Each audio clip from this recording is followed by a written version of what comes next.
warahmatullahi wabarakatuh. Selamat datang di channel Bidik Misi Indonesia. Udah lama kita nggak berjumpa. Kali ini aku bakal mendatangkan nih Watch Bidik Misi atau KIP Kuliah 2021. Dan kita bakal ngomongin seputar beasiswa ini dan juga perjuangan. Tentunya kita inspiratif yang akan kita angkat, terutama di prestasi-prestasinya. Dan katanya nih ya, nggak kenal maka nggak sayang. So kita kenalan aja dengan yang aku bawa hari ini. Langsung aja, silakan. Ya, sebelumnya Assalamualaikum warahmatullahi wabarakatuh. Salam kenal buat kalian semua. Perkenalkan, nama saya Yeni Aprilianti, bisa dipanggil Yeni, dan saya mahasiswa baru Prodi Pendidikan Matematika di Universitas Madura. Dan aku baru aja nih kenal dan sudah tahu beberapa prestasinya tentunya ya. Dan kamu di sini angkatan 2021. Ya. Dan kamu sendiri nih pertama kali kenal beasiswa KIP Kuliah itu dari siapa? Pertama kali sih sepengetahuan aku ini Kak, berasal dari kakak tingkat juga, terus dari edukasi dari guru-guru di SMA, terus nyaranin di sini itu banyak sekali beasiswa KIP Kuliah, meskipun di swasta juga, karena Universitas Madura itu kan swasta, juga menyediakan beasiswa KIP Kuliah, makanya ya sering cari informasi juga, meskipun di website, di IG-nya juga langsung, bisa sampai tanya-tanya ke dosen sini juga pernah terkait KIP Kuliah. Dari kamu mendapatkan KIP Kuliah, ada nggak hal-hal yang susah sih menurut kamu gitu, dari persyaratan atau bahkan sesuatu yang bikin kamu pengen nyerah gitu di beasiswa KIP, atau kamu mulus aja gitu, atau gimana prosesmu? Prosesnya sih alhamdulillah diberikan kelancaran sih Kak ya. Soalnya KIP Kuliah awal mulanya itu kan aku sama keluarga itu kan penerima KIP-nya sama kartu KKS ya. Jadi udah kayaknya ngerti gitu iya, ya, udah ngerti iya ya. Seolah-olah itu sudah punya pandangan, oh nanti mungkin kalau kuliah kayaknya yakin deh pasti dapat KIP. Awalnya gitu sih, punya ancang-ancang gitu, punya pemikiran gitu. Nah setelah cari tahu persyaratannya apa, sudah ngumpulin itu kan NISN apa segala macam dari SMA itu emang sudah prepare, dan saat itu kan pendaftarannya di Unira itu ke gelombang satunya langsung. Jadi memang udah prepare dari awal gitu ya, udah ada kesiapan. Nah dari kamu sendiri tantangan terbesar untuk bisa lolos KIP Kuliah itu apa sih di tahun 2021? Tantangannya sih gimana ya, soalnya ini kan masih juga belum 100% juga dapet, masih nunggu informasi juga, ya harap-harap cemas sih Kak. Tapi kan tinggal 1% doang gitu di tangan Tuhan. Iya, tinggal udah nunggu. memang dinyatakan ya oleh pihak universitas gitu. Nah dari kamu sendiri ya kan, kemarin saya lihat beberapa postingan gitu kan ya, terutama ada event-event lomba, kamu memenangkan beberapa event, terutama di event kepenulisan gitu. Udah lama nggak sih suka nulis gitu? Awalnya sih dimulai dari SMA sih, soalnya itu di SMA ikut ekstra karya tulis ilmiah. Nah memang di situ itu memang benar-benar diasah. Awalnya itu kelas 10 yang awalnya masih culun-culunnya gitu, nggak tahu nulis sama sekali, sampai kan itu ada sampai beberapa pertemuan caranya nulis. Nanti setelah nulis kerangkanya bagaimana, cara penyampaian presentasinya itu bagaimana, semuanya diajarin lah sampai di situ. Nah pas emang kelas 10 itu sudah ada ya pembelajarannya, kita itu sudah punya materi tentang kepenulisan itu, ya tinggal ikut event. Nah mungkin kelas 10-nya itu mentalnya itu masih agak terlalu seperti sekarang up-nya gitu. Iya, ikut lomba gagal, sampai pernah nyerah sih. Kok masa sih kok gagal terus, nggak pernah sampai final lah, semifinal, kok cuman sampai penyisihan toh gitu. Kapan bisa presentasi, bisa bicara di depan juri, di depan audiens lah. Ya sampai memang di situ itu ada perasaan sedikit kecewa. Ya mau gimana lagi sih, tetap sih punya harapan dan punya keinginan, punya target lah, pasti bisa menjadi orang yang nomor 1 di bidang ini, asalkan bisa konsisten, bisa terus berkembang lah, meskipun belum pernah mendapatkan kejuaraan itu, tapi terus lah, pokoknya terus aja. Yang penting nulis aja gitu waktu itu. Sampai kelas 11 itu mulai jalan. Pertama itu di Poltera sih, mulainya di Poltera, alhamdulillah langsung finalis. Nah senengnya itu gimana ya Kak, pertama kali ikut event juara gitu ya, langsung finalis pertama kali. Wow, akhirnya bisa presentasi juga di hadapan juri, di hadapan audiens. Dan awal-awal belajar presentasi itu kan public speakingnya itu masih low banget lah gitu ya. Tapi pada akhirnya sampai di sisi sekarang gitu kan ya. Iya, sampai kata guru pembimbingku itu, Mbak presentasi, Mbak, keluarkan powernya kamu, jangan kayak orang ceramah itu, malah kayak dulu itu kayak gimana, bukan presentasi, malah kayak orang ceramah gitu. Ya sampai di situ lihat-lihat di YouTube, lihat-lihat temen yang public speakingnya itu jago-jago, gimana gesturnya saat pembawaan itu semuanya dipelajarin, dicatat, dipraktekin, sampai hari H perlombaan itu ya alhamdulillah bisa membawa nama sekolah SMA dulu. Oke. Nah, dari kamu tadi sudah aware sekali ya, dari awalnya gagal terus akhirnya kamu sudah aware dengan diri kamu sendiri dan pada akhirnya kamu bisa nih ya sampai di titik final gitu. Kamu memang diajarin di nulis esai langsung atau ada bertahap dulu nih, nulis cerpen, puisi dulu gitu? Apa memang fokus di kepenulisan ilmiah remaja gitu? Ya, itu kan memang ekstranya itu kan fokus ke karya tulis ilmiahnya. Jadi pertama-tama itu dikenalin bagaimana rumusan masalahnya dan pertama kali sih dikenalin ini loh. Coba kita ke tempat ini, misalnya di Car Free Day tiap minggu itu coba cari permasalahannya, coba cari apa solusi yang bisa diangkat dari situ. Nah, belajarnya itu bertahap, mulai dari cari permasalahan, bagaimana membuat solusi, sampai bisa membuat kerangka tulisan, sampai berbentuk esai. Itu kan simpelnya karya ilmiah lah esai, iya, sampai bisa buat esai meskipun masih 2 lembar, diikutin lomba gagal terus ya. Itu kan bertahap. Buat judul itu juga masih kosakatanya itu belum tepat. Tapi memang dari situ kamu belajar kalau urusan kepenulisan memang harus banyak membaca juga ya, karena memang yang menjadi ruh dalam kepenulisan itu ya banyak kosakata gitu. Harus nah kemarin konsisten juga. Ya, konsisten bagus banget, itu memang menjadi sesuatu pondasi ya yang harus kamu miliki. Nah ini nih, kemarin kayaknya juara 1 esai tingkat mahasiswa ya, yang di mana itu? Volterra. Ada berapa itu? 2 kali kayaknya, 2 kali atau 3 kali gitu. 3, yang awal itu news presenter. News presenter. Nah yang kedua itu kepenulisan yang kamu angkat tentang pendidikan gitu ya. Kalau Yang di Volterra? Yang di Volterra itu tentang lingkungan. Lingkungan apa yang kamu angkat dari sana? Tentang memunculkan trik lolos CPNS. Mungkin kalau kita dengar CPNS, oh calon pegawai negeri sipil lah. Itu buat plesetan singkatan lah, cerdas, produktif, nyimak, sukses. Nah, artinya apa?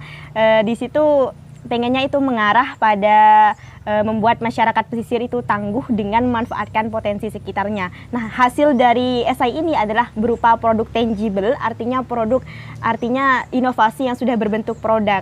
Di situ inovasi yang aku kembangkan itu hand sanitizer yang memanfaatkan lingkungan sekitar masyarakat Desa Lempung. Itu kan terkenal sekali kaya akan mangrove-nya. Nah, gimana sih kok kalau cuman dijadikan tempat pariwisata toh kan iya gitu ekowisata ya. Mangrove itu kan ya banyak juga gitu ya. Kan biar juga fokusnya kami itu juga pemberdayaan pada ibu-ibunya, melibatkan komunitas desa wismanya. Nah, gimana kalau ibu-ibunya di sini itu di Desa Lempung itu berperan, tidak hanya tergantung pada pendapatan kepala keluarganya. Betul. Ya, jadi ya fokus dari esai ini pada pemberdayaan ibu-ibu di Desa Lempung untuk memanfaatkan itu potensi di Desa Mangrove, di Desa Lempung dengan pemanfaatan daun mangrove ini dijadikan produk hand sanitizer. Tapi akhirnya itu sesuatu yang bagus, Tino. Akhirnya kamu sudah praktek nggak bikin itu? Sudah praktek. Dan berhasil gitu? Iya, tapi karena ini kan masih baru juga, ya tentunya juga komposisinya itu masih terbatas, hanya menggunakan ekstrak daun mangrove dengan campuran alkohol. Itu pembuatan sederhananya sih. Mungkin untuk tahap selanjutnya ataupun pengembangan selanjutnya akan dilakukan secara medis juga ya. Biar memang ada keinginan nggak ke sana gitu untuk mengembangkan temuan kecil yang bermanfaat besar nih gitu? Ada pastinya. Ada pastinya. Dari kamu sendiri sudah belajar mengenai kandungan-kandungan yang harus ada di hand sanitizer menggunakan daun mangrove ini? Udah belajar atau hanya sebatas masih ancang-ancang gitu? Kalau ya kandungannya biasanya kan itu masih ada kandungan kimia-kimianya. Nah, fokus aku ini sih pada pemanfaatan agar limbah organiknya, karena kan masih belum ada produk serupa nih, terutama di Kabupaten Pamekasan. Yang memanfaatkan hand sanitizer itu dari limbah organik, kebanyakan pasti ada bahan-bahan campuran kimianya lah. Ya jadi di sini sih fokusnya itu pada limbah organiknya. Jadi memang tidak terbuang sia-sia gitu pada akhirnya. Nah, itu sesuatu yang luar biasa sekali ya teman-teman, penemuan di bidang esai yang biasanya kita suka nulis akhirnya dikembangkan dan menjadi penemuan produk yang luar biasa. Nah, itu yang dia dapatkan di Poltera ya, juara satu kemarin, dan congrats, saya ucapkan selamat. Selain Yeni ini sudah dapat juara di Universitas Politeknik ya, Politeknik Poltera ya, Politeknik Negeri Madura. Dia juga mendapatkan lomba di Universitas Trunojoyo Madura di bidang kepenulisan juga. Siapa sangka dari suka menulis nih ya, ternyata mendapatkan banyak temuan-temuan dan dari persoalan yang ada di Pulau Madura akhirnya menemukan banyak solusi. Dan di Universitas Trunojoyo kamu mengangkat apa nih esainya? Sebenarnya itu untuk esai yang aku kembangkan di Universitas Trunojoyo Madura itu mengangkat tentang briket ramah lingkungan. Nah, sebenarnya itu produk yang dikembangkan dari sekolah menengah aku nih, Mbak.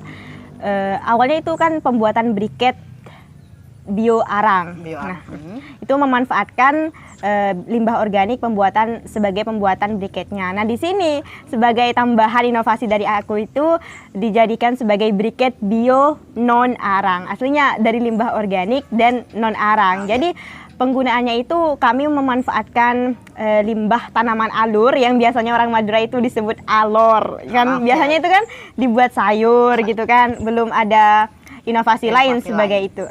Ya, jadi dari tanaman itu dijadikan suatu inovasi untuk bahan baku briket tersebut.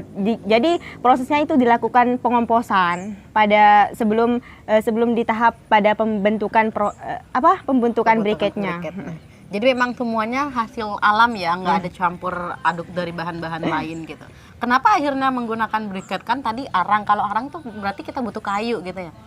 Kalau arang itu pada proses pembuatannya itu masih memerlukan proses pembakaran, dan proses itu belum tentu semua orang itu bisa melakukan proses pembakaran yang baik, karena kalau salah sedikit saja kandungannya itu bisa mengurangi kadar kalor pada briket tersebut. Oh gitu. Jadi memang harus ada cara-cara tertentu yang dilakukan gitu. Oke, luar biasa sekali ya teman-teman. Kalau misalnya nih teman-teman di sana punya bahan-bahan yang tidak bisa digunakan atau bahkan dianggap sampah oleh orang lain, kita cari dulu nih masalahnya apa, baru kita temukan solusinya apa. Barangkali itu akan menjadi sesuatu yang bernilai gitu kan ya. Nah, dari Dayani sendiri nih, dari setiap perjalanan gitu, ada nggak sesuatu yang paling berkesan?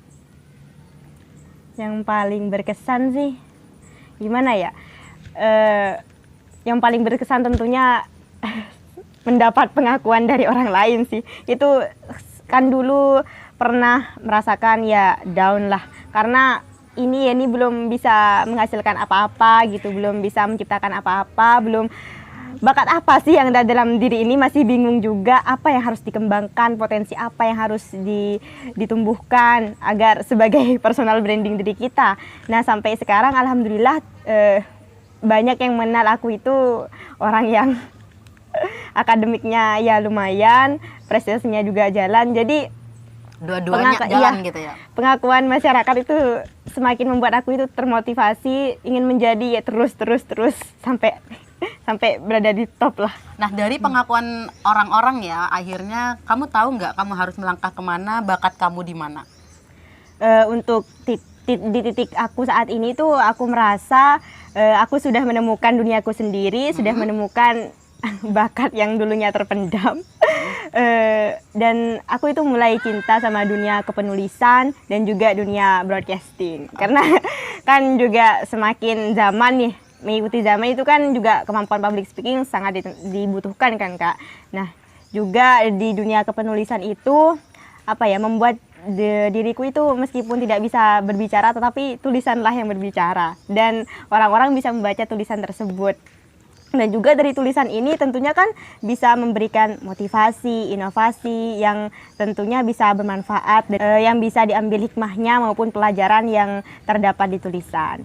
Oke, nah dari Yeni nih kita belajar ya bahwa ketika kita down ternyata banyak hikmah di baliknya gitu. Semula ketika dia down, akhirnya dia menemukan posisi, dia menemukan dunianya sendiri. Oh ternyata nih ya bidangnya di bidang kepenulisan gitu.